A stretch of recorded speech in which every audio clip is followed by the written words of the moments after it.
I've been doing this for a little while now. I've never not felt awkward coming in up here after a video like that. So I don't see that getting better anytime soon, so we're all just going to have to live with that. This is empty. This is fun. Okay, so all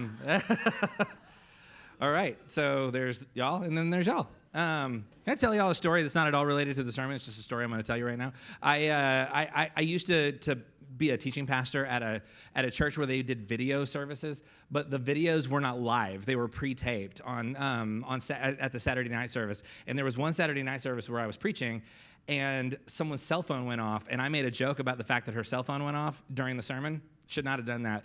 And so after the service was over, the senior pastor came over to me and he was like, "You're gonna have to re-record because that cell phone joke is just not gonna work on our other locations." So I literally had to preach the entire rest of the sermon, or the entire sermon again, to a fully empty room. Like there was no one there. There was a guy working the camera, and that was it. And I had to pretend like people were laughing at the jokes and stuff. And it was the most artificial thing I've ever done. And that's what's wrong with the church today.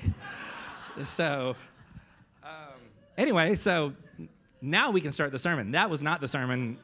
Sermon starts now. Okay, so we are in the middle of this series that we're talking about the life of one of Jesus' original disciples, Simon Peter. And what we've seen so far, we've looked at, this will be the third service or the third story that we're looking at in the life of Peter. And one of the things, I hope one of the themes that we're kind of coming up with is Peter is, why'd you move back? Now it's all the feng shui is completely wrong. You're fine, whatever. So anyway, there's no way out of this. So anyway, okay, again, there's y'all, and then there's y'all. It's good to see y'all. So anyway, so what we've seen so far with this whole series is that Peter has a lot of assumptions about what Jesus is up to in the world. And we've seen that Peter is showing a lot of bravado, and he's showing a lot of like, I've got the whole thing figured out, and I'll go first kind of thing. And a lot of times what we see with Peter is meant to be representative of all of Jesus' disciples, or the dominant sort of perspective on Jesus' disciples. What we see specifically in the book of Matthew is that Matthew uses Peter as kind of a stand-in for everybody. And sometimes that's good for Peter, and sometimes it's really not. And so there are certain elements and dimensions to Peter that we see that would probably also be representative of the entire rest of the disciples. So what we're learning about Peter is not just like, this is what this one guy was like. What we're learning is, this must have been what it was like to live inside the tension of trying to follow Jesus in the first century at this time and in this place. So Peter becomes sort of a mirror to not just the people living then, but also kind of to us, because it's almost like, Peter is showing us something about ourselves in how he responds to certain things. So all that to say, one of the things that we've seen a lot so far is that Peter is naturally bent towards power and strength and force. Jesus quite often has to redirect Peter and say, listen, I understand that you think we're going to come in here with like a sledgehammer and an army, but that's not actually what is going on here. Because here's the thing. At the time, and we talked about this a lot last week too, at the time that this story is taking place, the Roman Empire has moved into and conquered the Judean territory. And what that means is Caesar has pushed his army into this part of the world and has said, we live here now. This is our land. You people are all subject to our laws and our taxation rates, and you will either bend the knee to Caesar or we will deal with you. We will make an example out of you. So there were lots of people at the time who just sort of learned to kind of live inside that system. There were other people at the time who believed that there would come a day that God would send someone into their midst to lead an uprising, to not only lead the people to victory, but also to kill the Romans that occupied and to push the rest of them out, and to basically send a message to Caesar and the rest of the world. This is our country. This is our land. You can stay out. We will rule ourselves from this point forward. And so there were often these expectations and assumptions that one day a person would rise up and lead a revolution like that. And when they would talk about who that person was, they would use the word Messiah. And so there was this assumption that the Messiah was a person who would prepare to lead a violent revolution to get rid of the Romans. So that was the expectation going into this space. In fact, there had already, by the time Jesus shows up, there already had been a couple of failed revolutions to that effect.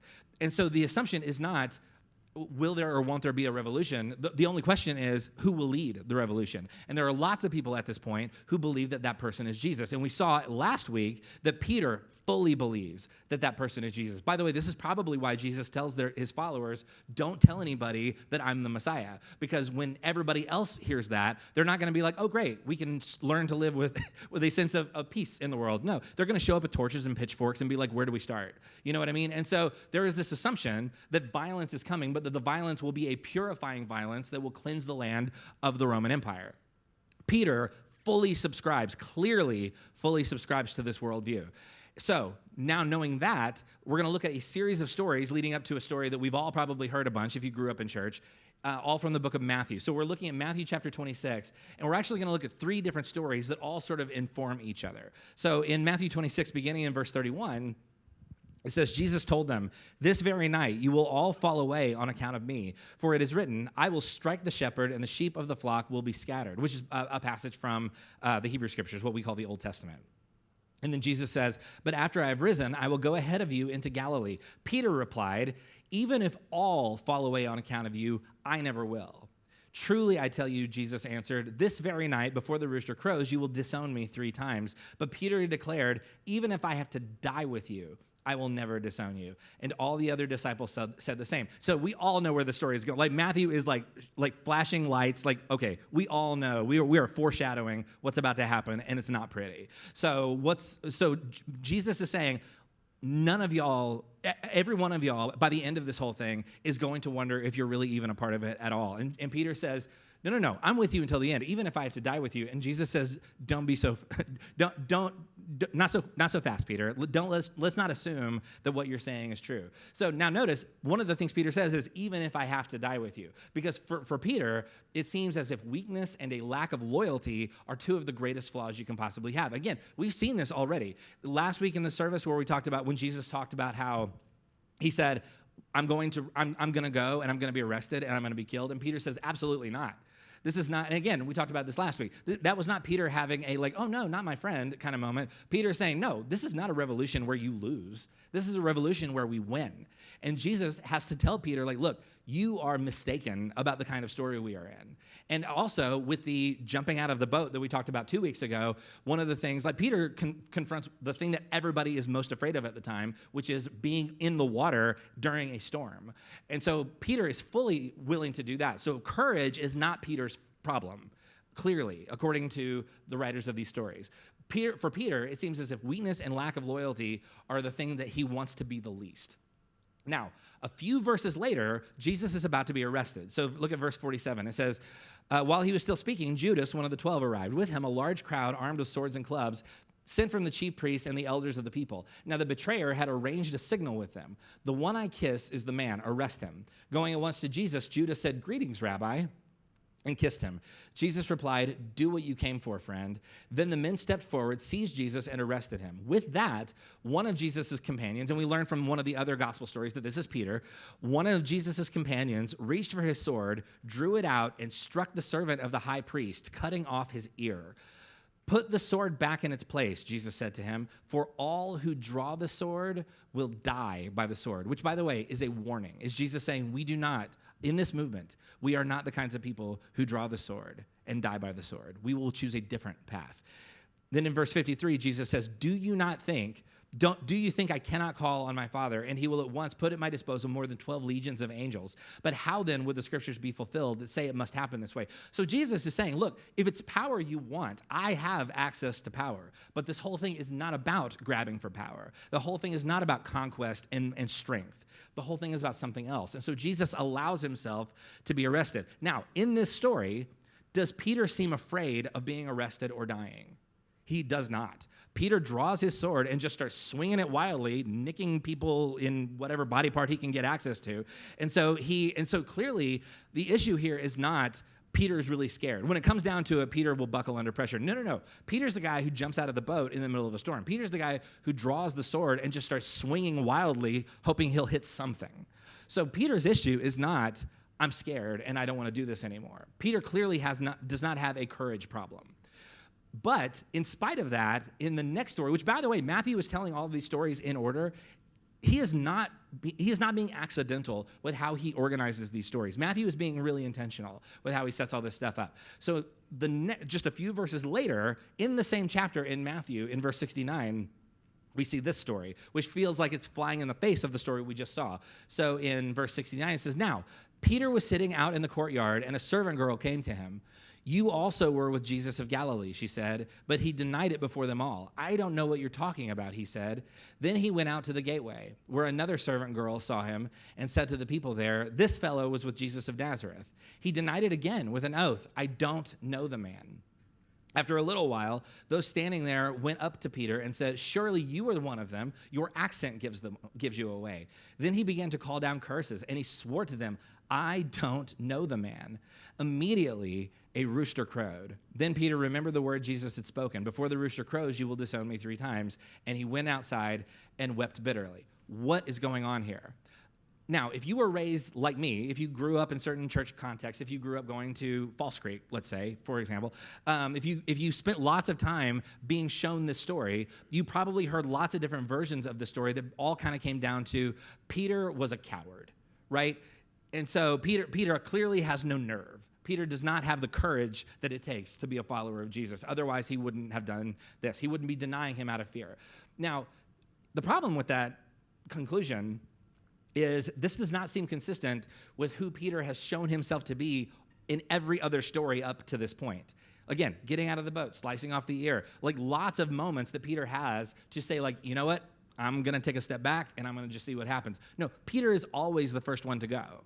So why in this moment does Peter say he doesn't know Jesus?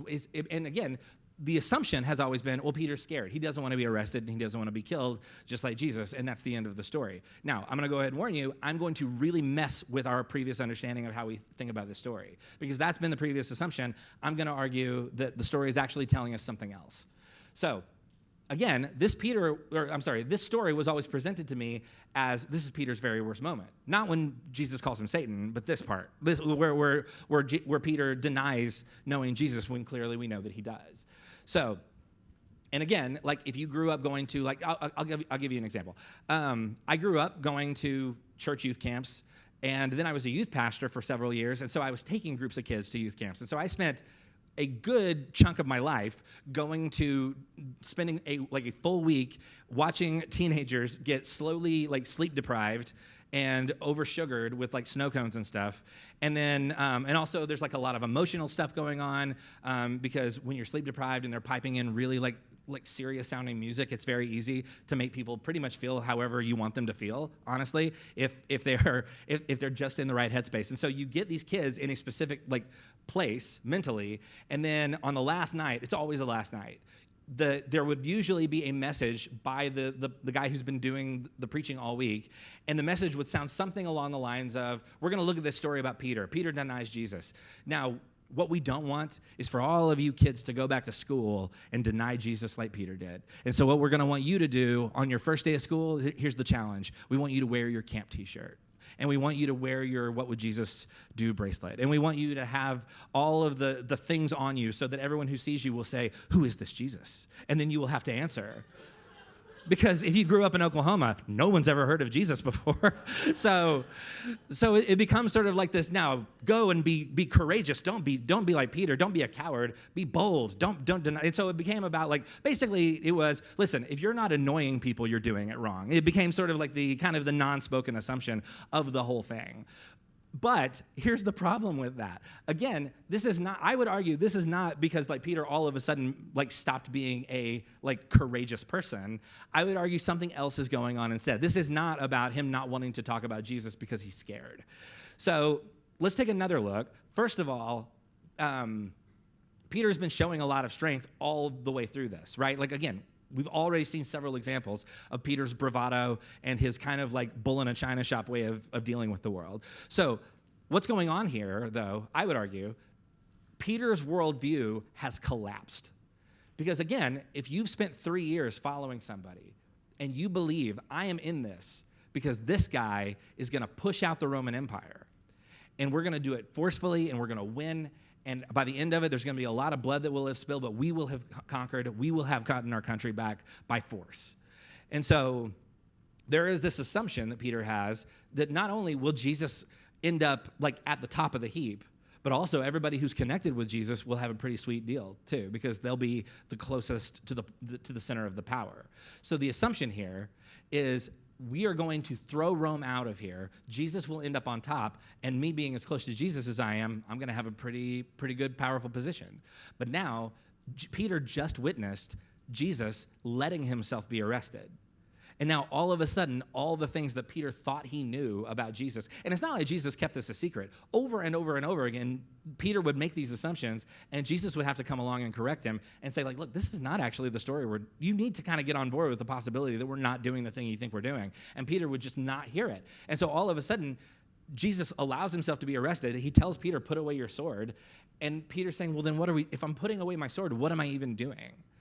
All of a sudden, Peter's entire concept of what is real and what is true has fully collapsed. All of his expectations, all of his assumptions have turned out to be wrong. And so over and over and over again, Peter has spoken up and made some kind of statement or some kind of gesture to imply that eventually we're going to be the ones with the power.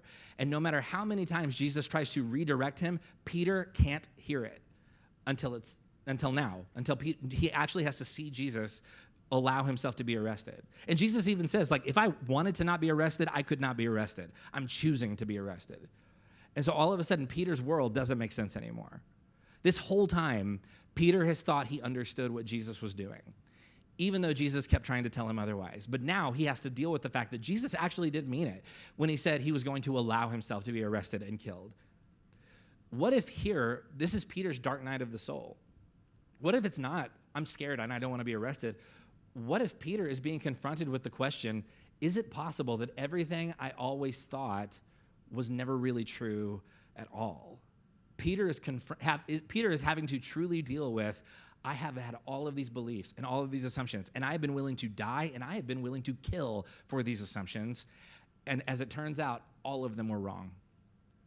A big part of Peter's journey has been rethinking what God is doing in the world. Perhaps this is the moment where it finally clicks in, and Peter just straight up does not know how to deal with it. And in fact, put it another way, what if when Peter says, I don't know Jesus, maybe in that moment, he's not lying. Maybe he really believes, maybe the answer isn't when somebody says, you know Jesus, and Peter says, I don't know him. Maybe what Peter's actually saying is, I thought I knew him. You know, maybe it's not just like, I'm pretending like I don't know the guy because I don't want to be in trouble, and maybe it's, I thought I was a part of something, and it turns out I didn't know what I was a part of at all. Peter is having to reframe everything he ever thought, and that's a difficult, scary place to be. A big part of Peter's journey has been rethinking what God is doing in the world, and this is the moment where he has to finally confront the possibility that he was wrong. So, and what's frustrating here, by the way, Matthew never resolves this tension. We have this story, and because we're 2,000 years in the future, and we have all four of the gospel accounts of Jesus' life, we know that Peter is reinstated, and we'll talk about that story next week because that happens in the book of John. If all you had was the book of Matthew, you never hear about Peter ever again. Or if all you have is Matthew, Mark, or Luke, you never hear about Peter again. John is the only one of the four gospel writers who ever revisits Peter's, like what happens to Peter next. I mean, you could argue that Luke does because he also writes the book of Acts, but inside the Gospel of Luke, you never see him again. So if you had been one of the early church members and you had only had Matthew's account of what happened, as far as you know, this is the end of Peter's story. Peter's story ends with, I thought I knew. The whole time, Peter thinks he's part of a revolution, and the minute he realizes he's not, it becomes I don't know this guy. The end. Credits roll. End of Peter. Like, how are you supposed to live inside that tension? Like, we want resolution, right? Matthew doesn't want us to have it. So what if, instead of just forgetting, maybe Matthew just was like, oh, right, I forgot to like tie up that loose end about what happened to Peter. I don't think that's what happened, though. I think Matthew is inviting us to live inside the tension. What if Matthew is asking us to look at ourselves and our own expectations and to ask, have you ever been confronted like this? Have you ever had a moment where you thought you understood what was happening, and then you're confronted with the realization of like, oh, all the assumptions that I brought into this thing, they were wrong. And now I have to sort of live in the aftermath of that understanding of the world. Have you ever believed something so deeply, and then at some point that thing turned out not to be true? Have you ever had a dark night of the soul? Have you ever had to confront all the ways that you had to reframe or rethink something that you were absolutely sure was right? What if Matthew wants all of us to reckon with the experience of having to rethink what we believe Jesus is trying to do in the world? Because again, when we look at stories about Peter, it's not just like, oh, this happened to this one guy one time. It's how are we in this story? How does this story reflect our story? So when Peter denies Jesus, is he just like lying, or is he really confronting himself? And is he really asking, did I ever know Jesus? Because at this moment, I'm not 100% sure that I did. And so maybe there's something to be gained by allowing the tension to just be, just for a little bit. Because a big part of Peter's journey has been rethinking what God is doing in the world. And perhaps just now he's realizing that Jesus was on a path of love and self-sacrifice, and that wasn't what Peter thought he was signing up for. And he's having a really hard time with it. Because as it turns out, a lot of Peter's beliefs about Jesus, as it turns out, did not come from him. They came from somewhere else. They were handed to him. Because there's nowhere in the statements of Jesus that say we're going to lead a revolution and we're going to kill as many Romans as we can get our hands on. That's nowhere to be found in Jesus' teachings. So where did it come from? Oh, Peter was raised in a culture where that was the expectation. There became language that kind of rose up in that culture at this time of one of these days, God will show us the way out of here and he will do it by force. That is what we choose to believe. And so there were generation after generation, from the moment that the Romans showed up, there was this assumption, one day God will liberate us through a Messiah, through a leader, and we will shed the blood of the Romans and the Romans will be gone. And so Peter was handed this assumption, but it did not come from Jesus. And no matter how many times Jesus tries to tell him, you have to get your head around the possibility that we're not doing it that way, Peter couldn't deal with it. So a lot of what Peter believed didn't actually come from Jesus, but he believed it about Jesus. And so they were handed to him, and he assumed they were true, even though Jesus keeps telling him otherwise. So maybe for Peter, Jesus didn't just die on the cross. Maybe for Peter, his idea of Jesus died the minute Jesus allowed himself to be arrested without putting up a fight. Jesus dies on the cross, but for Peter, I think Jesus dies the minute he says, put away your sword. That's not what we're doing. Some of us have been following a version of Jesus that is nowhere to be found in the Bible. And if we admitted that to ourselves, it would break us. Because for some of us, we've been carrying around certain images and assumptions about Jesus for a very long time. We might look at the Jesus of the scriptures and legitimately say, oh no, I don't know that guy. I know the Jesus that was handed to me by some revival preacher back in the 80s, but I don't know this Jesus. So maybe you're in that place too. And maybe you're trying to work out what Jesus really is, and it's actually pretty scary, and it's pretty confusing.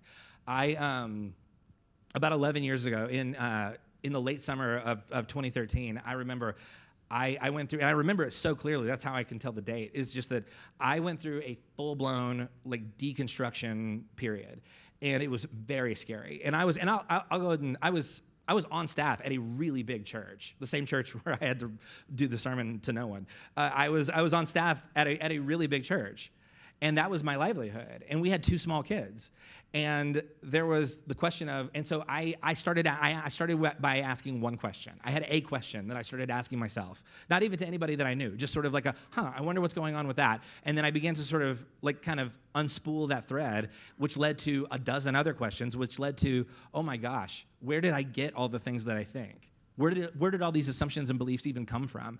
And I remember one night, I remember one night having this full-blown kind of emotional meltdown of, oh, nothing I think is true. I don't know if, all the things that I believe came from a thing that I was handed. And I didn't choose this belief. I just sort of was raised with the assumption that the belief was always just what it was. And so I began to fully deconstruct, and and really there came a point where it was I don't know if I believe any of the stuff that I always thought I believed, which is really scary if your entire identity and belief system is built on these things, but also just from a practical standpoint, this is my job. What do you think would happen if a teaching pastor at a mega church in North Texas was I don't know if I believe any of this stuff anymore. Anyway, it's good to see everybody. You know what I mean? You're fired at that point. You're done.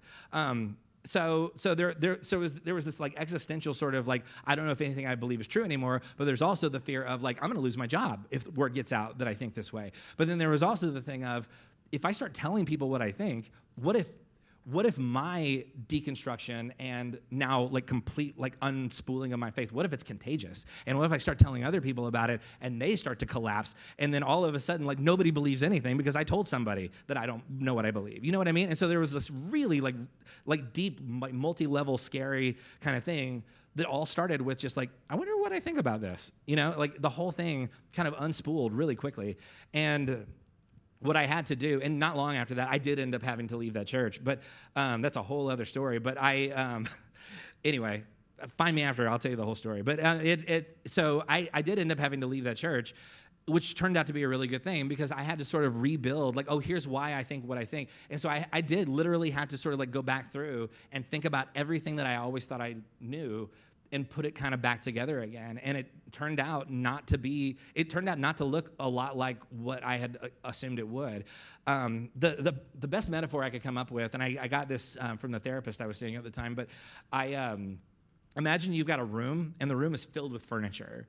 And you have this realization of like, I don't need all this furniture. In fact, some of this furniture isn't helping at all, and some of it's just in the way. And so it would be like taking a room full of furniture, getting every piece of furniture out of the room, and then going through all of the furniture that you have and deciding what goes back into the room and what needs to be thrown away, what needs to be replaced, maybe what just needs to be put in a different spot. And so it was a lot like that. It was a lot like, yeah, I got to get all the furniture out of the room, and I got to start over. And I have to just assume that everything I thought isn't necessarily what is right or what is true. And so I begin to sort of kind of very slowly kind of pull things back towards like, okay, yeah, this actually does make some sense. Or yeah, oh, this was actually very harmful. I'm going to go ahead and leave that out in the hallway. And so there was a lot of that. And the language we like to use about this is like deconstruction and reconstruction. And so, but that's what it was like. And I will tell you, that is a scary thing to go through, especially if your livelihood is wrapped up in it. But also your belief in like what happens, you know, like what are the consequences, what are the implications in terms of like how I interact with my work. What are the, like, do I need to go find a whole other career path? What do I tell my kids when they ask me questions like this? Like all sorts of things wrapped up in this giant like hairball of like, why do I believe what I believe? And so that's a scary place to be. And I would argue that's probably where Peter was at this moment. I think when somebody says, don't you know Jesus? I think Peter in this moment is in that same place where he says like, I honestly couldn't tell you. Like, I thought I did, but I don't think I do.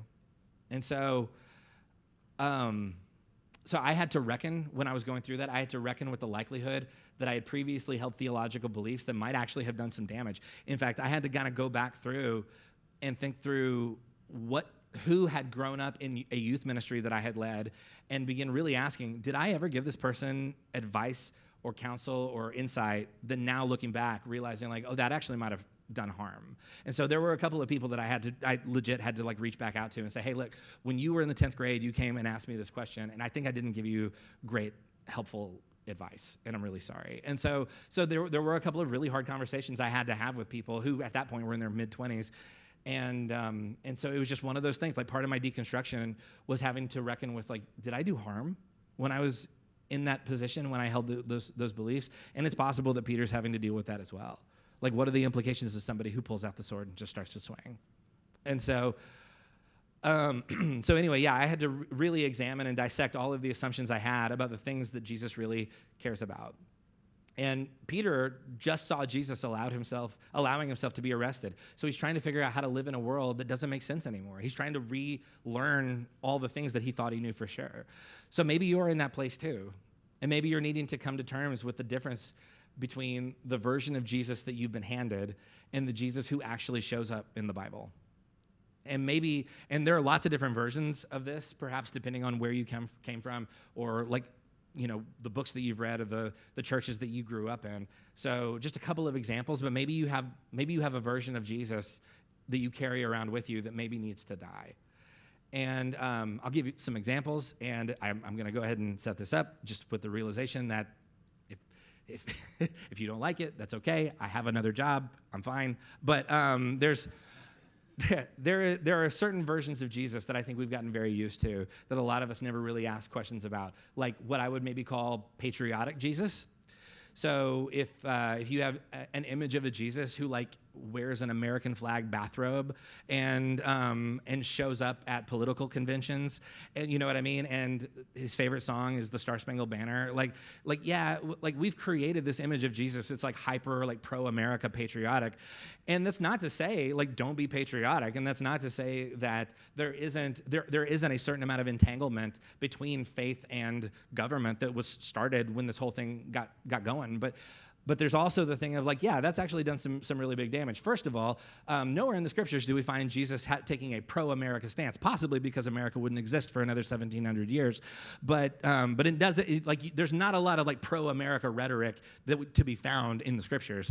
And so anything that says like, yeah, America is Jesus' favorite country, then it's like, well, yeah, you kind of drew that conclusion all by yourself, because there is no evidence that Jesus ever articulated that particular opinion. So we have a lot of, but what it does do is it gives us license to make a lot of choices, and then to back our choices up with, well, this is what a Jesus-loving America would do, right? And so we tend to bend our political preferences, and we sort of justify a lot of the things that we do by sort of retrofitting Jesus into those things. And so again, we kind of come up with a lot of like, yeah, Jesus loves America. We should have more American flags in churches or whatever. And again, I'm not saying like don't be patriotic, and I'm not saying don't have look, I'm a huge Bruce Springsteen fan. My patriotism is not in question. But I also understand that my citizenship at a particular country is not the same thing as my connection with a Jesus who says, "Put away your sword." You know what I mean? And so a lot of times we tend to entangle those two things, and what it ends up doing is it gives us a false read on who Jesus ever even was in the first place. So that's one thing. Another version of Jesus that perhaps we've seen that maybe we need to do some healing from is what you might refer to as cage fighter Jesus. So there was, for a long time, a well-known pastor in the northwest part of the country. He's still around. He's just not pastoring there anymore. But for a while, he was like one of the most famous pastors in the world.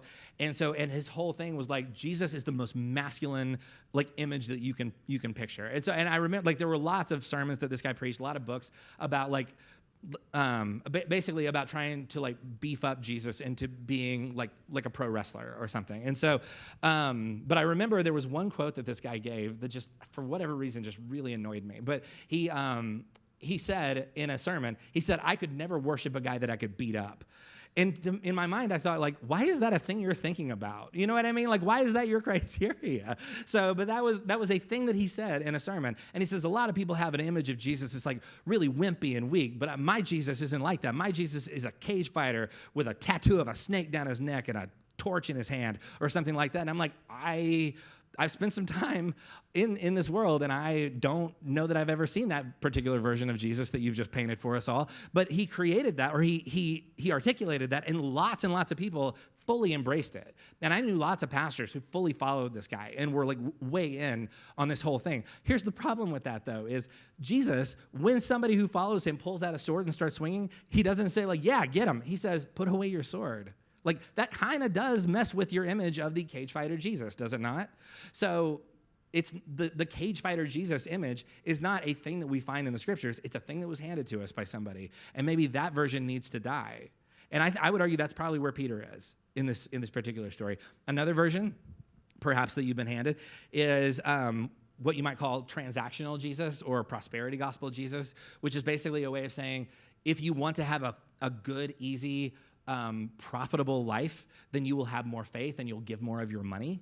And so the more faith you have, the stronger your faith is, and the more money you give, the easier and better your life. You will be #blessed. And so there will be this assumption that you, like, the ease of your life is directly connected to the depth of your faith. In fact, I've known people who have had like life-threatening diagnoses that would possibly, a medical condition that could kill them. And I've known that people have come into their lives and said, listen, if you had more faith, you would be healed from this. Wait a second. Where do you see that That is not in fact, not only is that not the Jesus that we find, quite often what we see is exactly the opposite. One of the things that we see over and over again is the people who are closest to Jesus and the people who are most connected to what he's doing are the people who tend to suffer the most. And so this notion of this like sales pitch of like, yeah, just give more and believe more and everything will be easy until you die when you're 150. Like, no, that's not real. Like that's not the Jesus that we find. And when those kinds of things collapse, it really messes with us.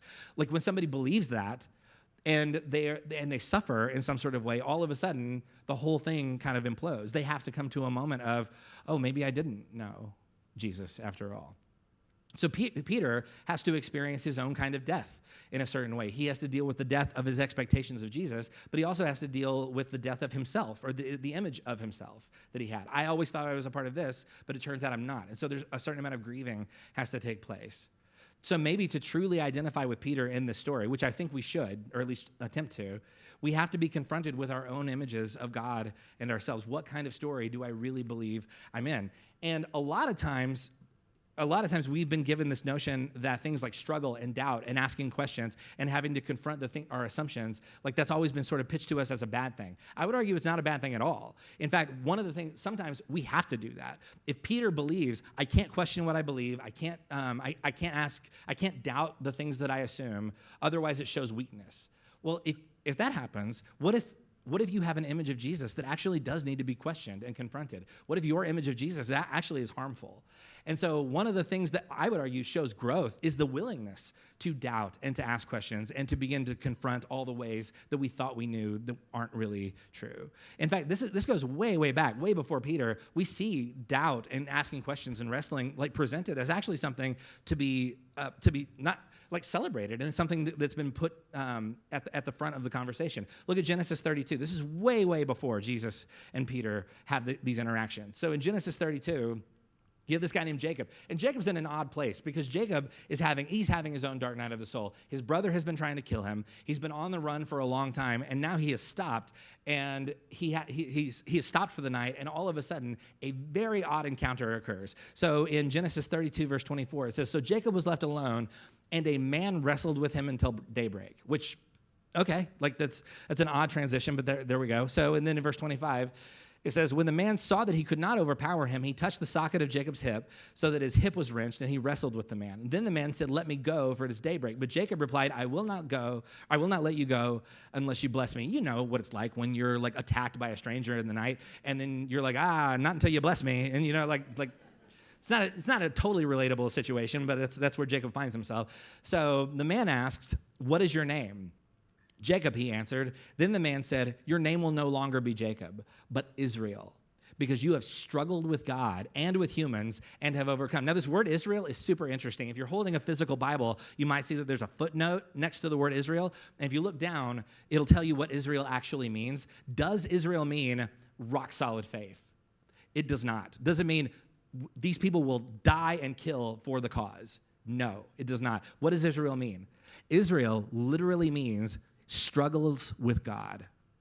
The name of this people, the name that is given to this man as a blessing, and the name that will carry on for the rest of so far historical, like recorded history, the name that is associated with this group of people given as a blessing is a name that literally means struggles with God. In this story, is struggling with God considered something to be ashamed of or sad about or embarrassed by? No, it is the name that is given as a blessing. Apparently, struggling with God is built into the whole thing. So then it says, in verse 29, it says, "Jacob said, 'Please tell me your name.' But he replied, 'Why do you ask my name?' Then he blessed him there.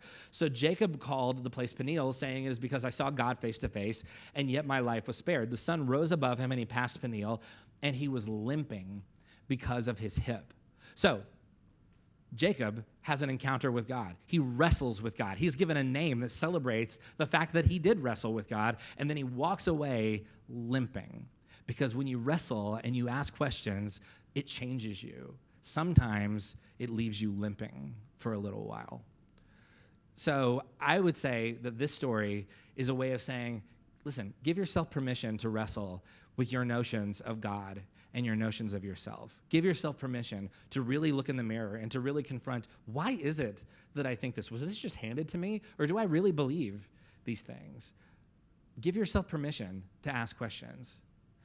In Philippians chapter 2, beginning in verse 12, this writer Paul says this. He says, therefore, my dear friends, as you have always obeyed, not only in my presence, but now much more in my absence, continue to work out your salvation with fear and trembling. For it is God who works in you to will and to act in order to fulfill his good purposes. Now, I was always sort of given the assumption that salvation is a word that you use to describe like I'm in or I'm out, or I'm a part of the thing or I'm not. It was a binary situation. You either are this or you are not this. But for Paul says, no, continue to work this out, because as it turns out, just because you are like locked into this narrative and this community doesn't mean you have all the answers. And it doesn't mean you're expected to have the whole thing figured out. The whole thing needs to continue to be worked out, to be wrestled with in a certain way. There are moments where we have to be confronted. Is the Jesus that you assume you know the same Jesus that is really at work in the scriptures? And Peter has to realize at a very dark moment, no, because he has to work this out. He has to begin to work out, what does it mean for this? Peter has his own wrestling to do. Peter has his own limping to do. So your path, what Paul is saying is your path is going to be filled with moments that will challenge you. Do not assume you're always going to have the answers. And sometimes you're not going to come up with any answers, and that's going to have to be okay too. Again, if you grew up like I did in certain cultures or contexts, going to certain camps, listening to certain like Christian music or reading certain Christian books, you might walk away with the notion that doubt is one of the worst things you can possibly do. It shows a lack of commitment. It shows a lack of faith. But I would argue, no, like doubt is how we get to a better, deeper, richer understanding of what's actually going on, what the story that we're actually a part of really is. Doubt is a way of saying, like, yeah, the thing I was handed when I was 12, maybe there's new things to learn here. Maybe there are new questions to embrace. You have permission to question the assumptions that you've always had. I think the scriptures continue to offer permission. I think the scriptures are writing permission slips left and right, saying like, yeah, you're gonna need to wrestle, and sometimes you're gonna limp afterward. That's just part of it. That's part of growth. It's part of the journey. You have permission to wrestle. You have permission to question, to work out what you believe, whatever that looks like for you. So a couple of questions I wanna leave us with. One, what does it really mean to deny Jesus? Now, what we've seen throughout these stories is that the story that Jesus is actually trying to tell is one about love and grace and mercy and self-sacrifice and peace and treating other people with a certain amount of humanity and respect and love. And so I would argue we don't deny Jesus by refusing to wear the camp t-shirt, and we don't deny Jesus by not wanting to just like preach in everybody's face all the time. We deny Jesus when we deny the humanity of other people, when we use words about Jesus to treat other people poorly, when we use our belief as a weapon against other people. I think that's when we actually deny Jesus. Whenever we use the image of Jesus to manipulate or control or to oppress other people, to do harm, that is how we deny Jesus. And I think the invitation here is, don't be a part of that kind of story. And then the second question is, are there any versions of Jesus that I've been carrying around with me that actually need to die so that something can be resurrected in its place? Do you have a version of this that actually doesn't work? Have you been given a map to something that doesn't actually go anywhere? Are you currently in a space where you're thinking, like, I actually don't know what I believe about these particular things, and it's really scary? Let me tell you the same thing that somebody told me when I was in that place. First of all, it's normal. It's okay. It is a sign of growth that you were asking those questions and dealing with these struggles, these doubts, this wrestling. It's part of the journey. It's part of growth. And then the other thing that this person said to me was, you can't go back. Because once you start asking certain questions, once you see things that you can't unsee, once you experience things that you can't unexperience, once you meet people that you can't unmeet, you can't just go back and snap it back like elastic to when you were 13, 14, however old you were when all these beliefs began to sort of solidify. You can't go back. You have to keep going forward. That's the whole thing. The whole journey is about going forward. And it's scary, and it can be very unnerving. It can lead to a lot of really dark nights of the soul. And you may end up limping, but it's all part of growth. It's all part of the journey. It's okay. You have permission to wrestle and to ask questions and to raise your hand and say, I'm not sure what I think about this. It's okay. You are allowed to do that. You are invited to do that, because maybe you have a version of Jesus that actually does need to die so that something can be resurrected in its place. So may you wrestle in whatever ways it means for you to wrestle with what you believe. May you acknowledge the limp. May you find that as you begin to sort of rebuild what it is that you think and believe, may you find that there's a more beautiful story being told than you even realized you were a part of. I want to invite the ushers to go ahead and come forward.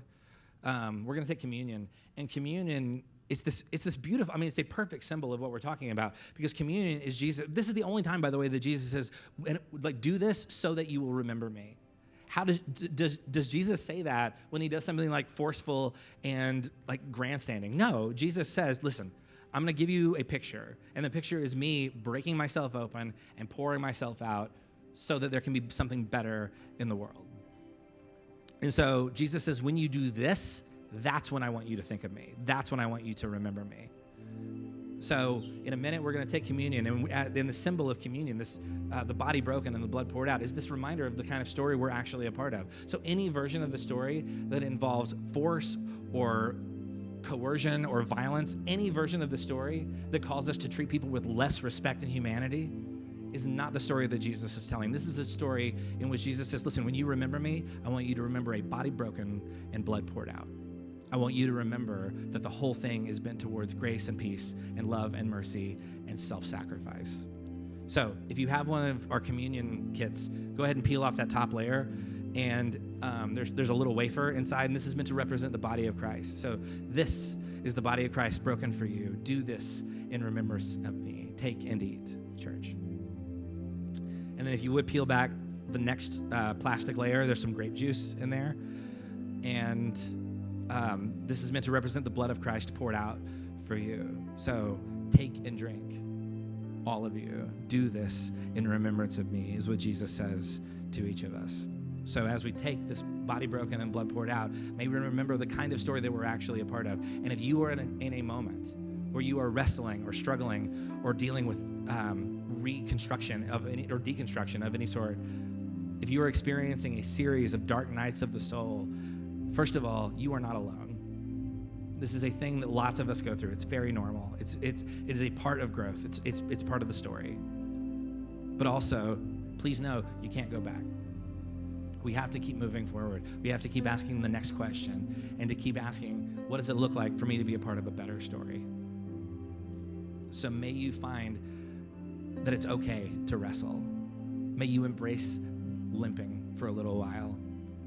And may you acknowledge all the ways that perhaps you're just learning who Jesus was, even maybe for the first time. Let me pray for us. God, we thank you for this image of a body broken and blood poured out. We thank you for the image of wrestling and limping. And we thank you for inviting us to identify with Peter as he really tries to reckon with, what exactly am I a part of? And do I even know this at all? May we be honest with ourselves about where we are. May we not be afraid to ask questions and to work things out and to test the things that need to be tested. May we never find ourselves stuck because we are too afraid to move forward and to ask questions and to wrestle. In the name of Jesus, we pray.